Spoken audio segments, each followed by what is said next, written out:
Okay जी, अब हम बात करेंगे एरे बेस्ड सर्कुलर क्यूब।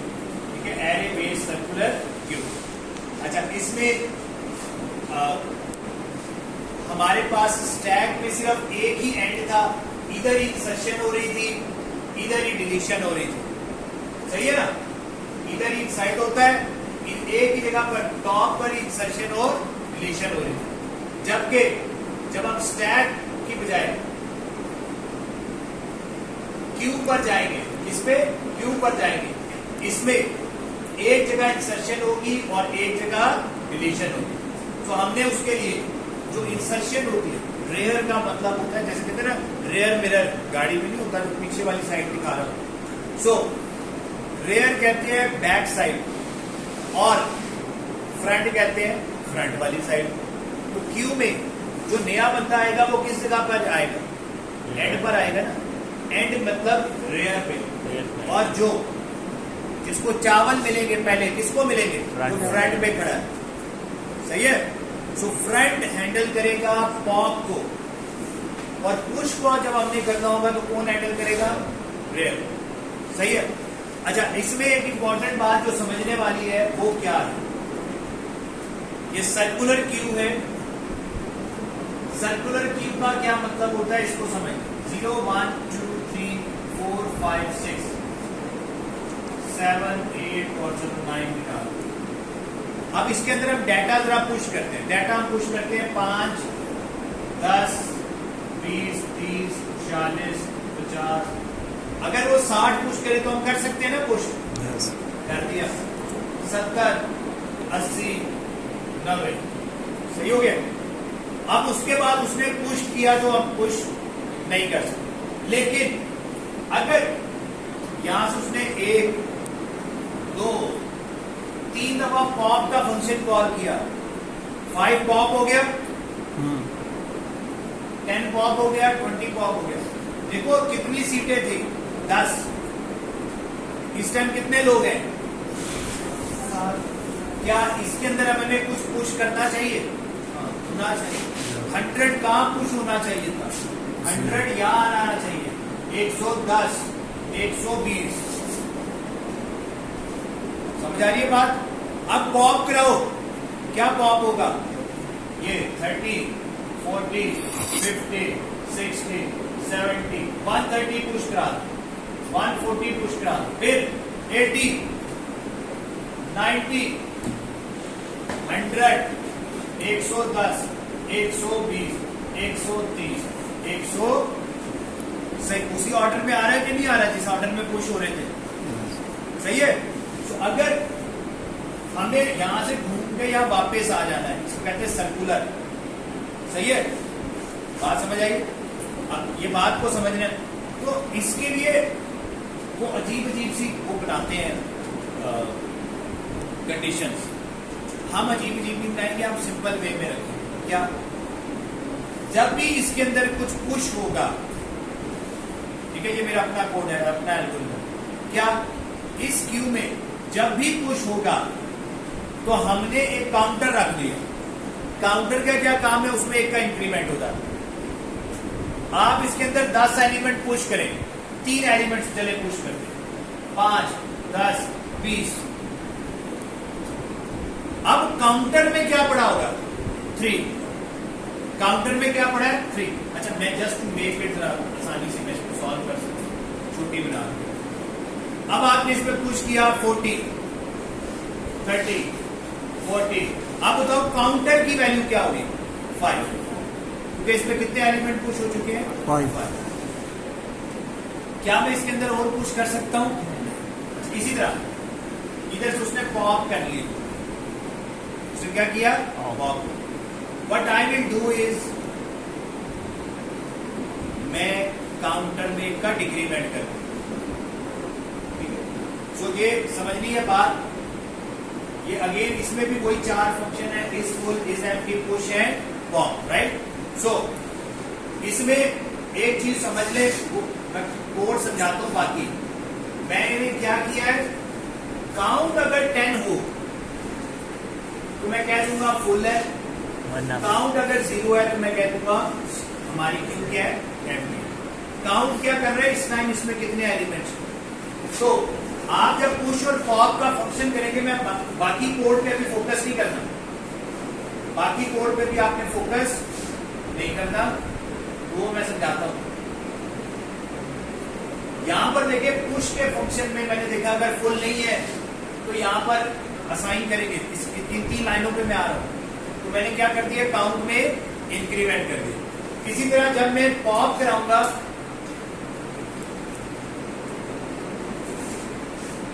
जब मैं इसमें से पॉप करवाऊंगा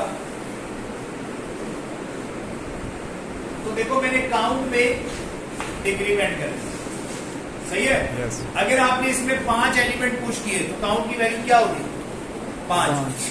अगर आपने इसमें 5 पुश किए और 3 पॉप किए तो काउंट की वैल्यू क्या होगी, 2। सही है। 5 दफा जब पुश किया तो इंक्रीमेंट होता रहा, 2-3 दफा पॉप किया तो काउंट में डिक्रीमेंट होता रहा। इज दैट क्लियर, समझ आ रही है, कोई शक? पक्का। इसमें प्रॉब्लम क्या होता है, स्टैक में तो हमें पता है जब टॉप साइज -1 के इक्वल हो गया तो फुल हो गया। इसमें तो देखो ना, क्या बताओ ये स्टैक फुल है नहीं, अब जो नेक्स्ट एलिमेंट एक्चुअली पुश होना है वो कहां होना है, 0 पे, यहां पर पुश होना है। अब बताओ स्टैक फुल है, हाँ सॉरी क्यू फुल है, ये फुल है, क्यू क्या फुल है, हाँ फुल है। अब जो वैसे नेक्स्ट इंसर्शन इधर होनी है, और अगर मैंने सिंपल इसमें जब पहली दफा 5 पुश किया था, नेक्स्ट इंसर्शन यहां होनी थी ना, ऐसे ही है। टॉप अभी कहां खड़ा है, यहां पर, इस केस में भी टॉप कहां खड़ा है, यहां पर। क्या टॉप जब 0 हो जाए तो उसका मतलब है फुल है, नहीं। अब पॉप कराते हैं, फॉर एग्जाम्पल पॉप जब होगा तो वो पॉप होगा यहां से, ये पॉप हो गया। अब पुश करोगे 60 यहां पुश हो गया, लास्ट इंसर्शन यहां हो गया। और भाई इस बुनियाद पे कहोगे कि स्टैक फुल है, तो हम क्या कहेंगे, हमने एक काउंटर रख लिया अपने लिए, क्या, जब भी आप पुश करते हैं तो काउंट में इंक्रीमेंट हो जाता है, जैसे ही पॉप करते हैं काउंट में इंक्रीमेंट। तो अगर काउंट की वैल्यू साइज के इक्वल है तो फुल हो गया, और अगर काउंट की वैल्यू 0 है तो एम्प्टी है। इज दैट क्लियर, कोई शक? क्लियर। अब हम आते हैं उस पर बात करते हैं। अच्छा, उस पर भी जाने से पहले एक मैथमेटिक्स की छोटी बात समझ लेते हैं।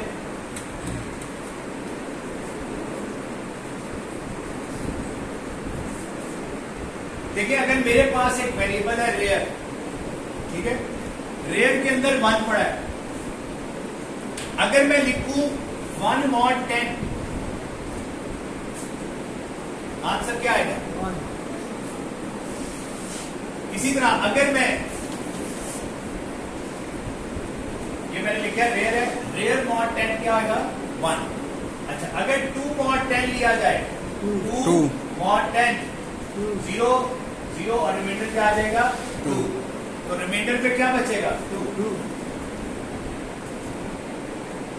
3 के साथ 3, 4, 5, 6, 7, 8, 9, यहां तक जो भी नंबर है उसके साथ 10 के साथ आप मॉड ले लें तो कोई फर्क नहीं पड़ता। लेकिन जब आप 10 का 10 के साथ मॉड लेंगे तो आंसर क्या आ जाएगा, 0, और 11 के साथ लें तो 1। अब ना समझना, अगर रेयर की वैल्यू 10 है और उसका मैं 10 के साथ ही मॉड ले लूं तो क्या बन जाएगा, 0। अगर 0 थी और उसका 10 के साथ मॉड लूं तो आंसर क्या आएगा, 0। 1 थी तो 2 थी। तो अगर मैं ये एक स्टेटमेंट लिख रहा हूं, प्लीज ये स्टेटमेंट समझ लें, rear equals to rear mod 10। अगर रेयर की वैल्यू 1 थी तो अब भी क्या रहेगी, 1। 2 थी तो 2 ही, 5 थी तो 5। अगर रेयर की वैल्यू 10 थी तो क्या हो जाएगी? 0। बात समझ आ रही है? इसी तरह जैसे ये रेयर है, फ्रंट भी ऐसे एक वेरिएबल है। अगर मैं फ्रंट को भी लिखूं, front is equal to front mod 10, 0 से 9 तक वही रहेगी। जैसे ही 10 हुई तो क्या हो जाएगी? 0। Is that clear? ये बड़ी काम की मैंने आपको बात बताई है, सिर्फ यहां नहीं और बहुत जगह इस्तेमाल होती है ये बात। ठीक है, तो अब कोड में हम चलते हैं। देखिए, जैसे हम पुश के फंक्शन के अंदर एक आइटम पुश करते थे, अगर वो फुल नहीं है तो यहां पर हमने वो फुल नहीं है तो यहां पे इंस्ट्रक्शन का कोड लिखना है। तो अब अगेन क्यू क्या है? लाइन बनी हुई है ना, तो नया बंदा कहां पे आता है? फ्रंट पे आके खड़ा होता है कि रेयर पे? बैकएंड पे आता है ना। बैकएंड को कौन पॉइंट आउट करता है? रेयर। Is that clear? तो यहां पर हमने जिस वेरिएबल को यूज करना है दैट इज रेयर। तो रेयर को हमने किससे इनिशियलाइज किया? -1 से। रेयर को किससे इनिशियलाइज कर दिया? -1 से। रेयर कहां खड़ा है? -1। अब जो एलिमेंट आने वो कहां जाना है? 0 पे। तो पहले रेयर में क्या करेंगे? इंक्रीमेंट करेंगे या रेयर में को पहले असाइन करेंगे? जी बताएंगे। पहले इंक्रीमेंट। अगर हमने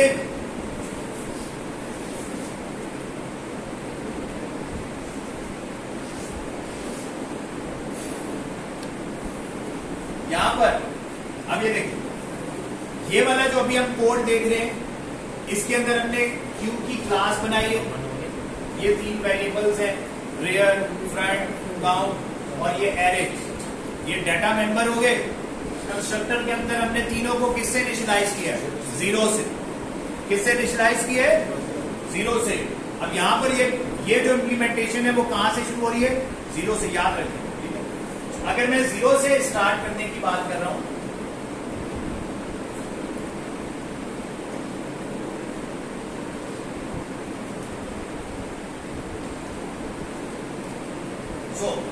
होना क्या चाहिए? अब ना समझे प्लीज। सपोज करें रेयर यहां पे पड़ा है। अब जब आप इसके अंदर वो पुश करेंगे, अब हमें करना क्या चाहिए? अगर रेयर को आपने 0 से इनिशियलाइज किया हुआ है तो पहले क्या कोड क्या लिखना हमें चाहिए? जी एरे ऑफ, देखो ना, तो पहला एलिमेंट है किसको असाइन होना है? 5 को। तो आप लिखोगे एरे ऑफ रेयर, क्योंकि वो 0 पे खड़ा है, इक्वल्स टू आइटम जो आपने पास किया और फिर आपने कहा रेयर प्लस प्लस। सही है? अगर आपने रेयर को यहां खड़ा किया है -1 पे, फिर क्या करेंगे? रेयर प्लस प्लस और फिर ये आइटम उसको असाइन करेंगे। बात समझ आ रही है? क्वेश्चन? अच्छा, और यहां पर दूसरा हमने एक और भी काम करना था, काउंट प्लस प्लस। सही है? काउंट प्लस प्लस क्यों करते हैं? कि अगर एक आइटम पुश हो गया तो फिर काउंट में इंक्रीमेंट होना है ना। ये तो क्लियर है ना? इसमें और उस कोड में कोई फर्क है जो हमने पहले किया था स्टैक वाला? कोई फर्क नहीं है। उसमें क्या वेरिएबल का नाम था? टॉप। इधर क्या नाम है? रेयर। लेकिन हमने एक और बात सीखी थी, क्यू में वापस घूम के आना भी है ना, उसके लिए हमने एक स्टेटमेंट लिख दिया। क्या? Rear equals to rear mod 10। सही है? बात समझ आ रही है? अब सवाल ये कि क्या मुझे ये वाली वैल्यू पहले यहां लिखनी चाहिए कि यहां लिखनी चाहिए? अब उस पर गौर करते हैं। रेयर को आपने किससे इनिशियलाइज किया? 0 से। तो अगर आपने 0 से इनिशियलाइज किया तो पहला आइटम तो 0 को असाइन हो गया। अब मुझे क्या करना चाहिए? रेयर पे इंक्रीमेंट किया। अब रेयर किस जगह खड़ा है? 1 पे। 1 मॉड 10 1 कोई फर्क नहीं पड़ा, काउंट इंक्रीमेंट। दूसरा एलिमेंट आपने पुश किया, वो कहां जाएगा? यहां पर 1 पे असाइन हुआ, ये क्या हो गया? 2, और 2 का मतलब 2 ही है। 3 4। अब जरा समझना, जब आपने पांचवा एलिमेंट पुश किया तो वो किसको असाइन हुआ? एरे ऑफ 4 को। रेयर की वैल्यू क्या हो गई? 5। और मैं इधर लिख देता हूं मॉड 5 कर देता हूं, ठीक है? इस अगर मैं इस एरे के हिसाब से देखूं तो 5 आ जाएगा। अगर एरे 10 एलिमेंट्स की है तो मॉड 10 आ जाएगा। मैं अभी जो सामने हमें एरे नजर आ रही है उसके हिसाब से मॉड 5 कर देता हूं। बोर्ड साइज अभी मैं इसके साथ तो मॉड 5 लिख दिया। मॉड 5 क्या है? क्योंकि इसका साइज क्या है? 5। सो 5 मॉड 5 क्या आंसर आएगा? 0। अब रेयर कहां चला गया? 0 पे। रेयर कहां खड़ा है? 0 पे। फॉर एग्जाम्पल, आपने पहले इधर 5 पुश किया, 10, 20, 30, 40। अब जब 40 पुश किया, रेयर क्या बन गया? यहाँ पे 5 बन गया ना रेयर, और वो घूम के कहां वापस आ गया? क्या अभी इंसर्शन हो सकती है? नहीं हो सकती। रेयर 0 पे खड़ा है, इंसर्शन नहीं हो सकती। क्यों? क्योंकि हमारा जो इस फुल का फंक्शन है वो हमें अंदर जाने से रोक है। देखिए मैं आपको बार बार कहता हूं, काम को डिवाइड करना है। भाई स्टैक फुल हुआ है कि नहीं, ये मैं नहीं, या क्यों फुल हुई है कि नहीं, ये मैं इस फंक्शन में नहीं जज कर रहा हूं। वो कौन देखेगा? इस फुल का फंक्शन। अगर स्टैक या क्यू जो भी था, इस केस में क्यू है, वो फुल नहीं है तो पुश होगा, वरना नहीं होगा। उस सूरत में हमने क्या किया, और हमने ये जो अभी कोड लिखा है वो कोड क्या है? रेयर किस जगह खड़ा है? 0 पे। अगर रेयर 0 पे खड़ा है तो पहले आइटम को रेयर को एरे ऑफ रेयर को असाइन कर दिया। अब रेयर में इंक्रीमेंट किया और उसको मॉड इसलिए ले लिया है कि अगर वो लिमिट क्रॉस कर गया है तो वापस आ जाए। Is it clear? इसी तरह अगर आपने रेयर को यहां खड़ा किया होता -1 पे, तो फिर हम ये दोनों स्टेटमेंट यहां लिख देते। Got the point? यस। कोई शक? बस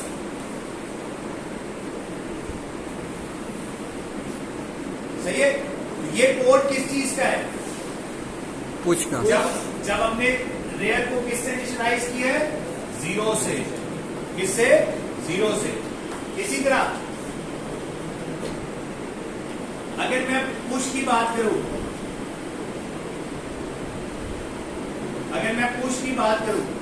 पॉप की बात करूं, इसको सबसे पहले किसको पॉप करना है? 5 को। किसको पॉप करना है? 5 को। जरा समझे, ये अब डिलीशन किसकी होगी? 5 की ना, फिर 10 की, फिर 20 की, ऐसे ही होना चाहिए। ये फ्रंट है, ये रेयर है, इधर इंसर्शन होती जा रही है, इधर से डिलीशन। तो इसमें मजे की बात क्या है कि इसका अगर आप पॉप का कोड देखें तो देखिए फ्रंट भी कहां खड़ा है? 0 पर। फ्रंट कहां खड़ा है? 0 पर। तो आपको क्या करना है? एरे ऑफ सबसे पहले किसको निकालना है? एरे ऑफ 0 को ना। फ्रंट कहां खड़ा है? 0 पे। इसलिए मैंने लिखा v is equal to array of front, और फिर फ्रंट प्लस प्लस, और फ्रंट का वही मॉड ले लिया ताकि वापस घूम के आ जाए काउंट -1। कोई शक शुबा है तो प्लीज पूछे। अच्छा, मेरा आपको मशवरा क्या है? अगर हम ये देखें कि इन दोनों में से आपने जो भी एक तरीका चूज करना है, चाहे स्टैक का है चाहे क्यूब का है, या तो आप -1 से सबको इनिशियलाइज कर लें या सबको 0 से इनिशियलाइज करके चलें। सही है? बात समझ आ रही है? इसमें ये याद रखें, फ्रंट में स्टैक में टॉप में यहां डिक्रीमेंट होता है, यहां भी इसमें क्यू में फ्रंट में भी इंक्रीमेंट हो रहा है और रेयर में भी इंक्रीमेंट हो रहा है, क्योंकि जो इंसर्ट हो रहा है वो इधर हुआ, फिर इधर इधर रेयर पे इंसर्ट हो रहा है ना, और डिलीशन भी तो इसी ऑर्डर में होनी, वो दोनों ने ऊपर को जाना, दोनों में प्लस होगा। जबकि स्टैक में इंसर्शन में यूं जाते हैं, डिलीशन में यूं आते हैं, इसलिए टॉप में डिक्रीमेंट होता है। तो स्टैक में टॉप ऊपर भी जाता है और टॉप ही नीचे आता है। पुश में टॉप ऊपर की तरफ जा रहा है, पॉप में टॉप नीचे की तरफ आ रहा है। सही हो गया? जबकि क्यू में पुश में हम क्या करते हैं, रेयर ऊपर जाता है, जबकि पॉप में भी फ्रंट ऊपर जाता है, तो फ्रंट में भी क्या होगा, इंक्रीमेंट। इधर सिर्फ एक ही वेरिएबल था, टॉप।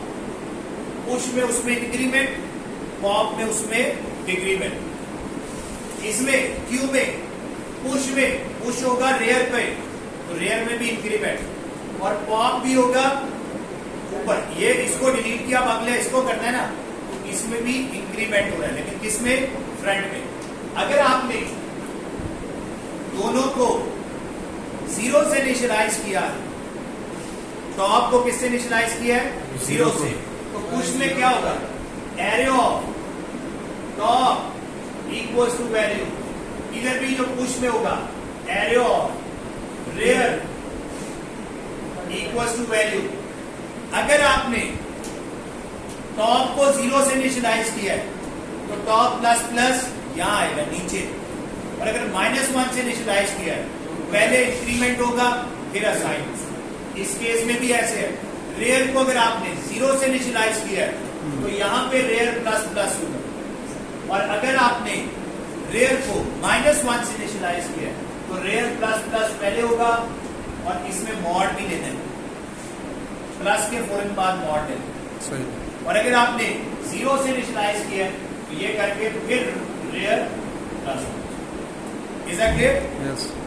हमने आज array based stack, array based queue सीखा। Is that clear? Array based queue, array based circular queue दो अलग टॉपिक है। एक ही बात है। अच्छा, अगर आप मॉड ऑपरेटर खत्म कर दे, ये वाली स्टेटमेंट खत्म कर दे, तो ये नॉन सर्कुलर क्यू बन गई। लेकिन इसमें इंसर्शन 10 दफा हो सकती है, उसके बाद इंसर्शन ही नहीं हो सकती। पॉप करेंगे फिर पॉप करेंगे फिर भी नहीं होगी। रेयर तो नीचे आएगा ही नहीं, एक दफा फुल पे ऊपर चला जाएगा, बस खत्म फिर। तो सर क्यू हमेशा क्या होती है, सर्कुलर होती है। सही है? कोई शक? तो अब मैं आपको क्या क्या पढ़ा चुका हूँ। लिंक्ड लिस्ट, चलो सबसे पहले हमने पढ़ी array. Array is what, linear, non linear, linear, okay. और हमने कोई लीनियर स्टैक पढ़ा, और कोई लीनियर चीज पढ़ी हो, डाटा स्ट्रक्चर। स्टैक क्या है, लीनियर। क्यू क्या है, लीनियर। नॉन लीनियर हमने कुछ पढ़े हो, ट्री और ग्राफ। ट्री और ग्राफ क्या है, नॉन लीनियर है। हमें नहीं पता, एक खास लाइन में नहीं हमने चलना, कभी कहीं जा सकते हैं, कभी कहीं जा सकते हैं, वो नॉन लीनियर हो। अच्छा, सर्चिंग के लिए सबसे अच्छा कौन है, ट्री, बाइनरी सर्च ट्री।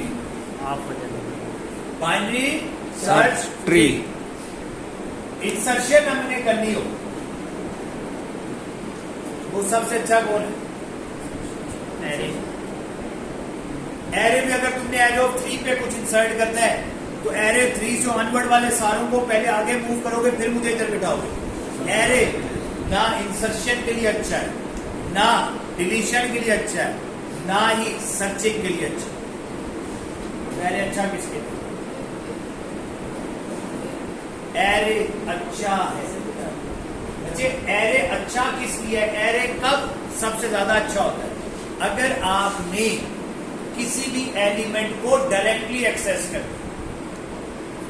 आपने अगर एरे ऑफ 20 को एक्सेस करना है, तो आपको 0 पर 1 2 3 4 इन पे जाने की जरूरत नहीं है। आप डायरेक्ट तो एरे ऑफ 20 को एक्सेस कर सकते हो।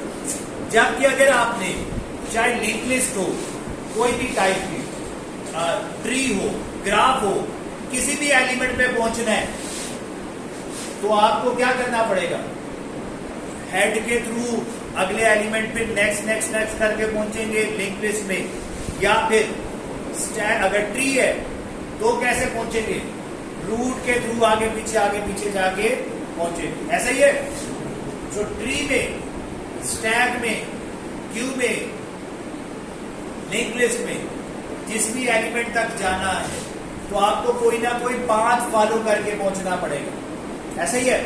वेयर एज एरे में क्या खुसूसियत है, जोन सा एलिमेंट एक्सेस करना है, array of 20, array of 1000 direct access है।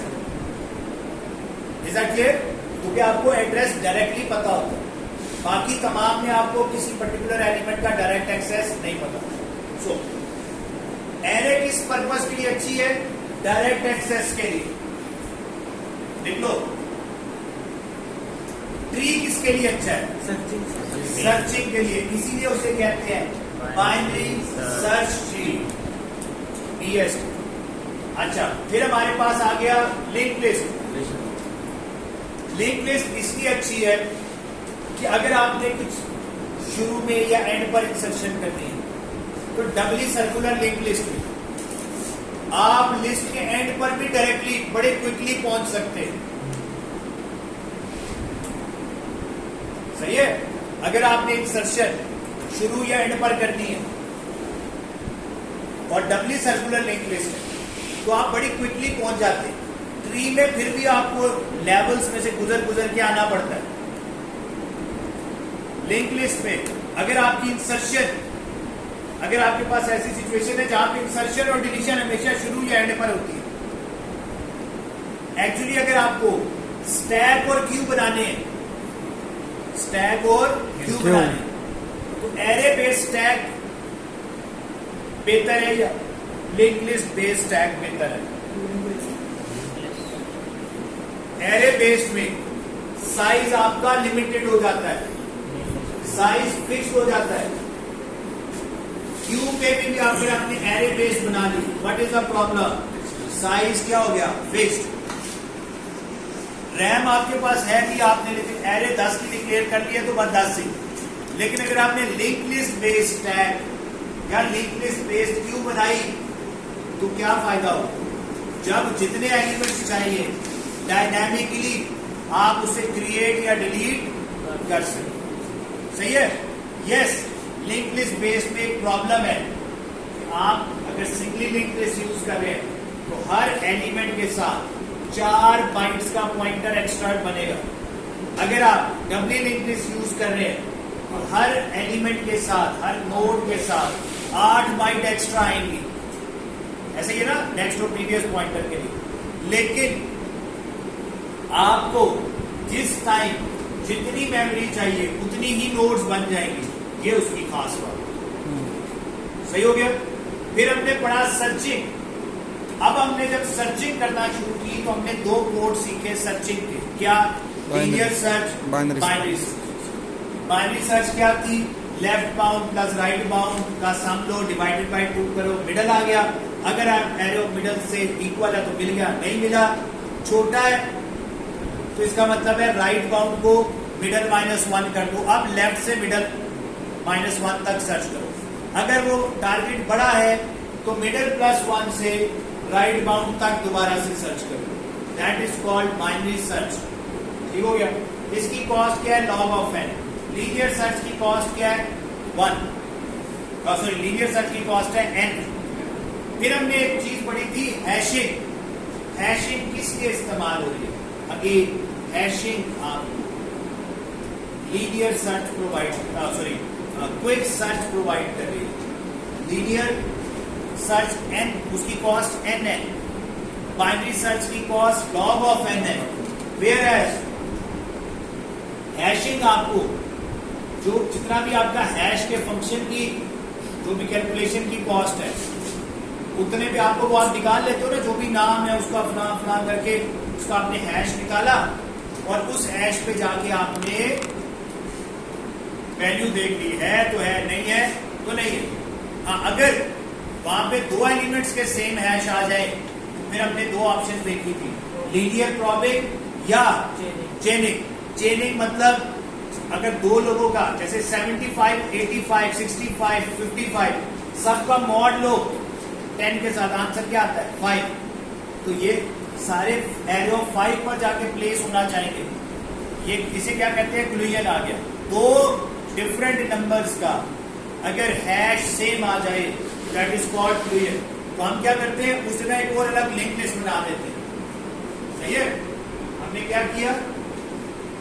हमने एरे बनाई 0, 1, 2, 3, 4, 5। अगर 65 आया तो कहां जाएगा? यहाँ। अब 75 आ गया तो कहां जाएगा? यहाँ पे तो नहीं आ सकता, लीनियर क्रॉपिंग क्या कहती है? इसके पास खाली जो भी जगह है वहां डाल दो। इसका मतलब है जब मैंने 65 को 75 को सर्च करना है, वो इधर लाएगा, फिर मैं इधर से सर्च करना शुरू करूंगा, तो वो एक किस्म का लीनियरिटी आ जाती है उसके अंदर, इसीलिए उसे लीनियर क्रॉपिंग कहते हैं। दूसरा हल ये, जब 5 आया तो 65 यहां आएगा, 75 यहां, 85 यहां। तो जब आपका हैश 5 आया तो इस लिंक लिस्ट पर आके यहां से ढूंढना, तो यहां पर ढूंढे तो कम ही एलिमेंट्स ना, तो अगेन थोड़ी सी लीनियर तो हो गई लेकिन बेहतर है। एक और भी हल है, यहां पे ट्री बनाते हैं। अब क्या होगा, जिनका भी 5 आ रहा है वो 75 65 यहां गए। अब इनकी जो कॉस्ट है, पहले एक ट्री यहां बना हुआ है, एक ट्री यहां, एक ट्री यहां, एक ट्री यहां, एक ट्री यहां। अब जोन से भी आपकी नोड आई 65 75 85, उसका आपने हैश निकाला, आपको पता चल गया उसका नंबर क्या आया 5, तो इस वाले ट्री में आए और अब इधर से 65 को सर्च कर दो। अगेन उसकी कॉस्ट क्या होगी, लॉग ऑफ। अब सपोज करते हैं आपके टोटल रिकॉर्ड्स थे 100, टोटल रिकॉर्ड्स कितने थे 100। अब 10 इधर पड़े, 10 इधर, 10 10 10 10 10, सपोज करते हैं 10 10 हर जगह पड़े। अगर आपने इधर चेनिंग की तो पहले इधर आने की कॉस्ट 1 और फिर यहां से जाने की आगे सर्च करने की कॉस्ट 10, टोटल कॉस्ट कितनी आई 11। अगर आप इधर क्या बना दो, ट्री बना दो, सही है, बाइनरी सर्च ट्री, और मैं सपोज करूं बैलेंस किस्म के, तो इधर तक पहुंचने की कॉस्ट तो 1 हो गई। अब इधर कितने एलिमेंट्स हैं 10, अगर टोटल 100 थे तो बनेगी लॉग ऑफ 10 बाय 10। ये आपने ये कितने बनाए 10, और यहां पे फिर कितने एलिमेंट्स थे 100 डिवाइडेड बाय 10, सही है, 10 डिवाइडेड बाय 10।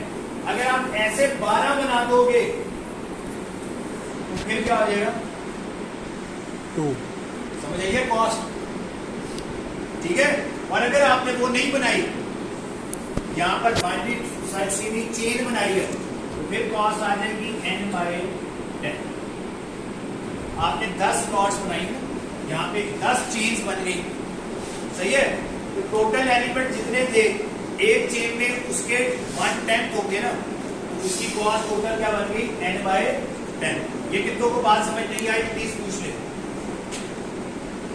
अगर टोटल हमारे पास 1000 एलिमेंट्स है और आपके पास 10 चेनें हैं, हर चेन में, और मैं कंसिडर करूं सब में बैलेंस्ड है, तो हर एक में कितने एलिमेंट्स गए 100 गए ना, तो आपने क्या किया 1000 डिवाइडेड बाय 10। अच्छा, अगर मैंने ऐसी 5 चेनें बना दी, 5 चेन्स बनाई, तो 0 से लेकर 4 तक है, तो यहां पर क्या आ जाएगा n डिवाइडेड बाय 5, सही है। 1000 की तो हर एक के अंदर 200 चले गए एलिमेंट्स, तो अब आपकी कॉस्ट क्या आएगी सर्चिंग की, 200 में से लीनियर सर्च करनी पड़ जाएगी, तो कॉस्ट क्या आएगी 200, यानी n बाय 5। क्लियर हुई बात? यस। फिर हमने पढ़ी सॉर्टिंग। सॉर्टिंग में हमने पढ़े 4-5 तरीके।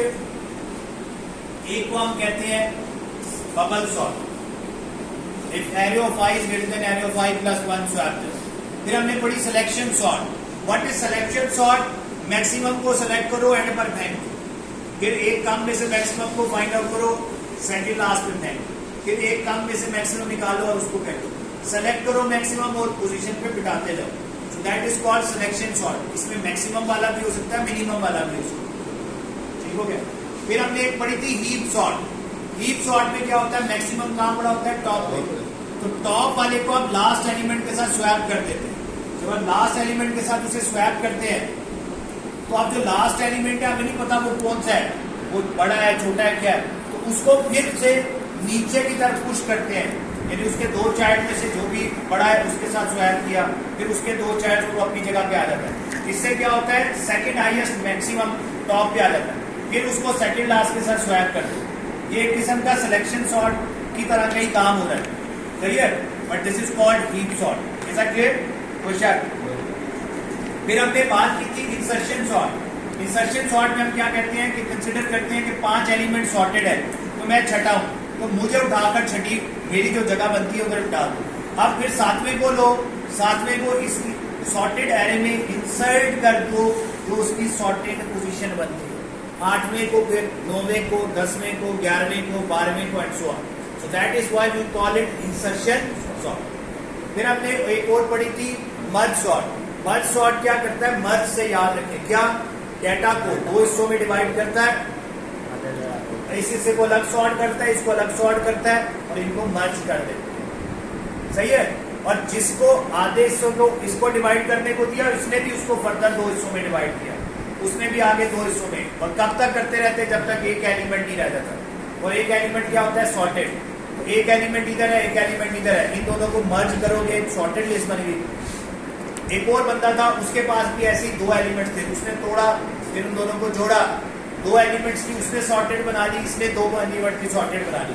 अब इनको मर्ज करके 4 एलिमेंट की सॉर्टेड बना ली and so on. So that is called merge sort. तो टोटल हमारा कोर्स ये है भाई, टोटल हमारा कोर्स यही है। सही है। हाँ, क्विक सॉर्ट। हाँ, क्विक सॉर्ट भी हमने पढ़ी। क्विक सॉर्ट क्या करती है? वो कहता है कि इधर से वो जो आप स्वैप कर रहे हो ना, अब मैक्सिमम वाले को हम किसके साथ स्वैप कर रहे थे? लास्ट एलिमेंट के साथ। हीप सॉर्ट में, सिलेक्शन सॉर्ट में भी यही कर रहे थे। वो क्या कहता है? भाई यूं करो, इधर से शुरू से बड़े ढूंढना शुरू कर दो, इधर से छोटे ढूंढना शुरू कर दो, क्योंकि बड़ों ने उस साइड ही जाना है ना, छोटों ने इस साइड जाना है। तो पहले बड़ों को उधर पहुंचाओ, छोटों को इधर पहुंचाओ, करते जाओ करते जाओ करते जाओ। एक टाइम आएगा जब सारे बड़े उधर पहुंच जाएंगे, सारे छोटे इधर पहुंच जाएंगे। लेकिन ये बड़े और छोटे से हमारी मुराद क्या है? उसके लिए आप किसी एक एलिमेंट को अपना पिवट सेलेक्ट कर लेते हो। सही है। लेकिन उससे बड़ा या उससे छोटे। सो वो क्या होता है? नॉर्मली पहला या आखिरी एलिमेंट होता है, नॉर्मली बेहतर होता है पहला रख लें। और फिर क्या करें?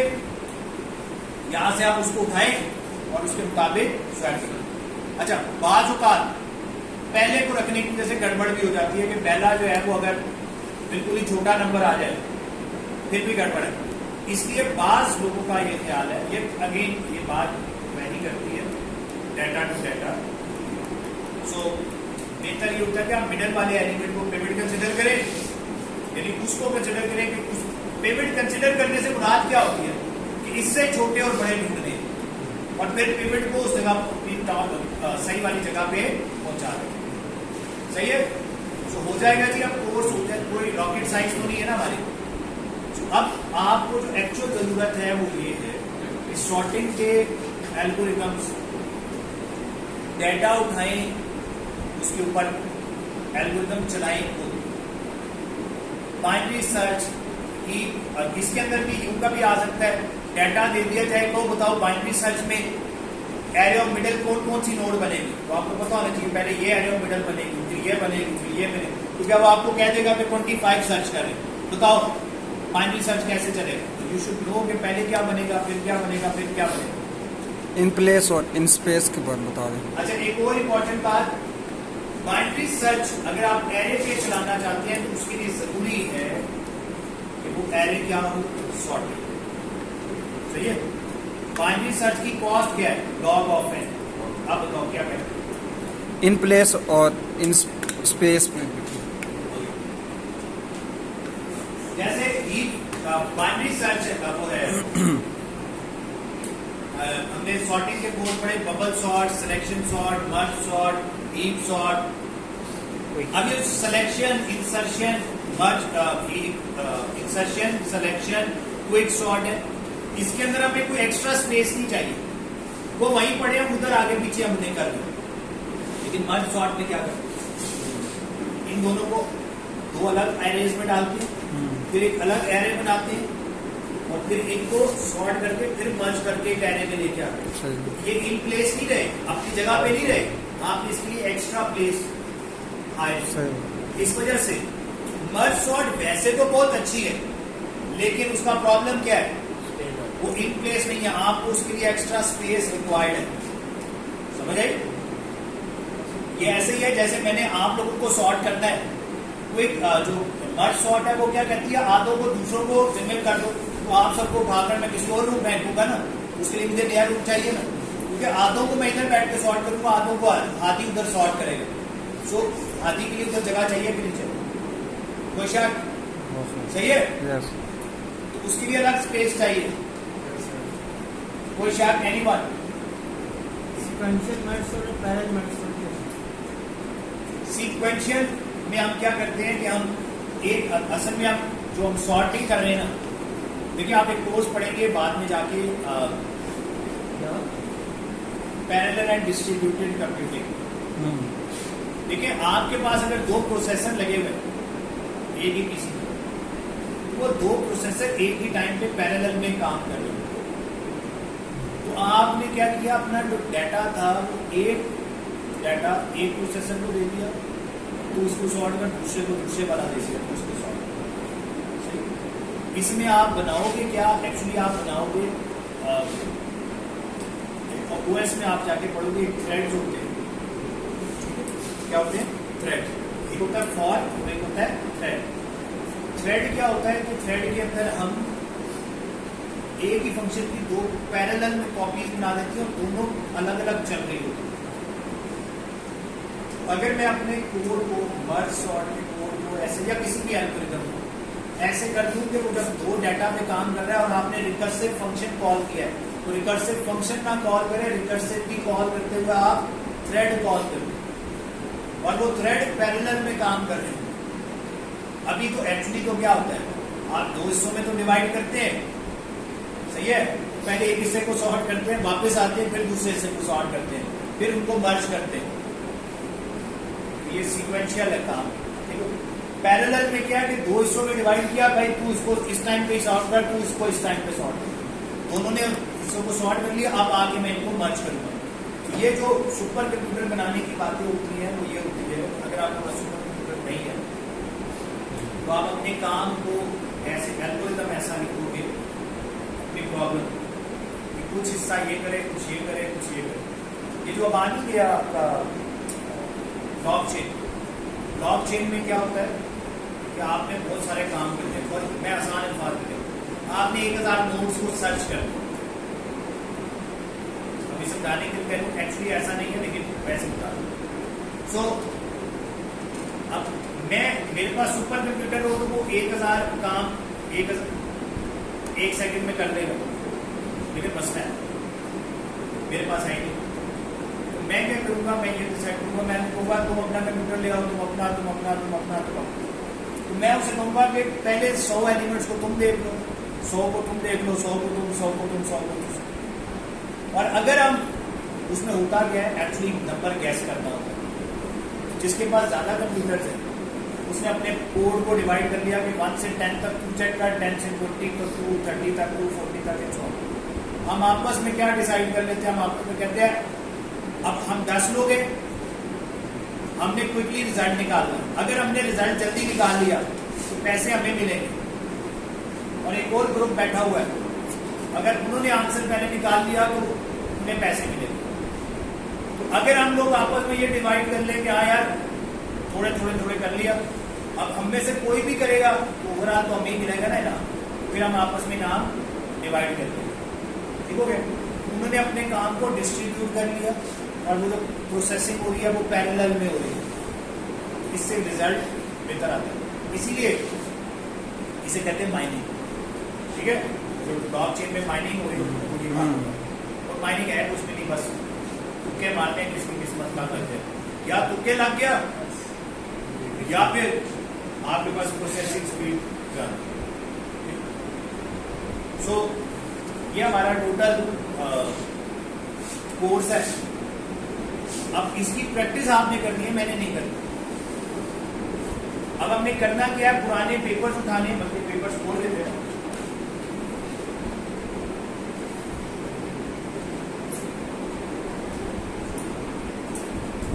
लास्ट ईयर का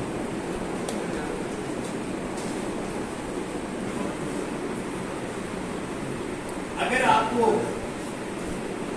कोई भी पेपर मिलता है, चाहे आप जो अभी पढ़ रहे या अभी आप पढ़ चुके हैं या पढ़ना है, आपको पंजाब यूनिवर्सिटी का कोई भी किसी कोर्स का पेपर मिलता है, प्लीज वो आपने इन और इसको भेज दें। वैसे ग्रुप में भी इन दोनों की मैं जिम्मेदारी लगाने लगा। मैंने एक फाइल अब बना दी। ऐसा ऐसा इंसान को समझ आती है ना कि हम अपनी चीजों को मैनेज कैसे करना है। तो मैं एक फाइल बना लूँ जी, पावर पॉइंट की स्लाइड हुई है, स्लाइड्स हैं। जितने भी पेपर हमें मिलेंगे हम क्या करेंगे,